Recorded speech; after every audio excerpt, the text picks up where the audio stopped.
existing single line rail track into double line track. আমরা জানি যে ধর্মনগর থেকে সাবরুম পর্যন্ত যে লাইন আমাদের ট্র্যাক রয়েছে সেটা সিঙ্গেল লাইন।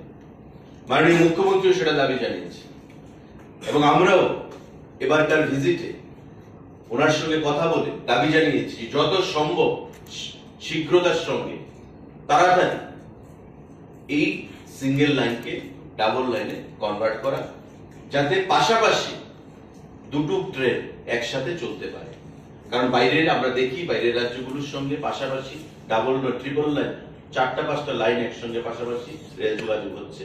তাই আমাদের যেহেতু পার্বত্য অঞ্চল আমাদের সেটা অনেকটা অসুবিধা হলেও ডাবল লাইন সিঙ্গেল লাইন থেকে আমরা কনভার্ট করা যেতেই পারে এবং সেই বিষয়ে কেন্দ্রীয় সরকার যেন প্রয়োজনীয় পদক্ষেপ গ্রহণ করে। উনি যৌক্তিকতা স্বীকার করেছেন, সার্ভের কাজ চলছে এবং আগামী দিনে আমরা আশা করতে পারি যে ত্রিপুরা রাজ্যে অতি সত্বর যেটা আমরা দাবি করেছি সেটা একটা সঠিক সময়ে এই সিঙ্গেল লাইন ডাবল লাইনে সেটা কনভার্ট করা হবে। মাননীয় মুখ্যমন্ত্রীও সেই দাবি জানিয়েছেন ওনার সফরকালে। আমরা দাবি জানিয়েছি আমাদের মাননীয় মুখ্যমন্ত্রী গত পরশুদিন যেটা বলেছেন যে world class station Agartala railway স্টেশনকে ওয়ার্ল্ড ক্লাস স্টেশনে পরিণত করে with all modern amenities facilities infrastructure.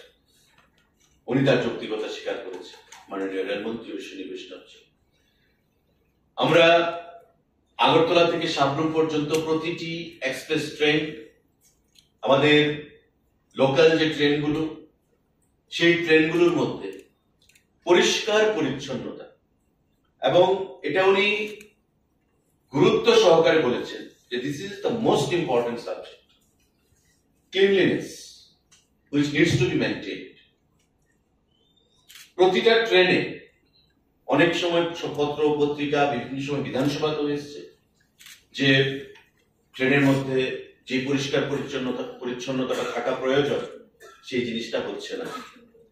এবং আমরা যখন দাবি জানালাম উনি সঙ্গে সঙ্গে NF railway north east frontier railway GM के फोन করলেন এবং পরিষ্কার ভাষায় বললেন যে আগরতলা से ये फीडबैक है कि क्लीनलीनेस ठीक नहीं है, आप देखिए 15 दिन में मैं आपसे और एक बार बात करूंगा, क्या अपडेट है, क्या प्रोग्रेस है।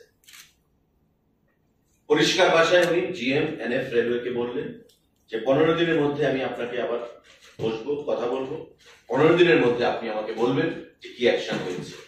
কারণ এটা আউটসোর্সিং এর মাধ্যমে প্রাইভেট কোন এজেন্সিকে এগুলো দেওয়া আছে, কারা সেই এজেন্সি তাদের সাথে কথা বলে আগরতলা থেকে যতগুলো এক্সপ্রেস ট্রেন এবং লোকাল ট্রেন ছাড়া হয় প্রত্যেকটা ট্রেনে যেন পরিষ্কার পরিচ্ছন্নতা বজায় থাকে, সেগুলো যেন সঠিকভাবে মেনটেন করা হয়।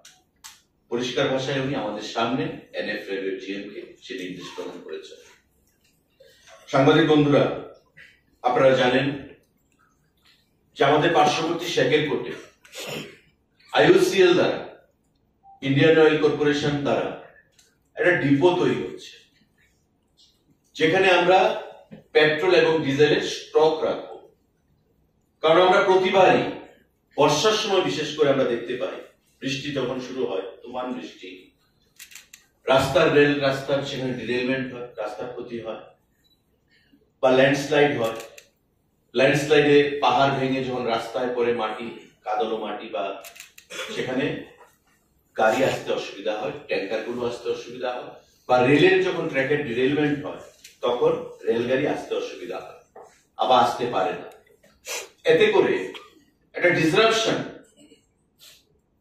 অয়েল, পেট্রোল এবং ডিজেল সাপ্লাই আমরা দেখি।